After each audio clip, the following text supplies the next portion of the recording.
আছেন ভারতীয় জনতা পার্টির মনোনীত প্রার্থী দিলীপ দাদি মহোদয়, উপস্থিত আছেন উত্তর ত্রিপুরা জেলা সহকারী সভাধিপতি বিশ্বজিৎ ঘোষ মহাশয়, উপস্থিত আছেন করুণতলা পঞ্চায়েত সমিতির মাননীয় চেয়ারম্যান শ্রদ্ধেয় সুব্রত দেব মহোদয়, উপস্থিত আছেন পঞ্চায়েত সমিতির ভাইস চেয়ারম্যান বিদ্যাভূষণ দাস মহোদয়, এছাড়াও অগণিত কর্মী সমর্থক বৃন্দ প্রত্যেককেই আমি সালাম নমস্কার জ্ঞাপন করছি।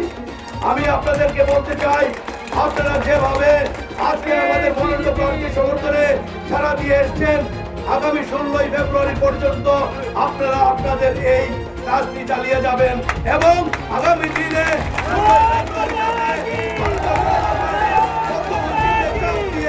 এই বিধানসভা দীর্ঘ 40 বছরে বিরোধীদের হাত থেকে আমরা ছিনিয়ে আনতে পারি। যত সময় আমরা ছিনিয়ে আনবো না, তত সময় আমরা আমাদের ঘুম শান্তি কিছুই থাকবে না।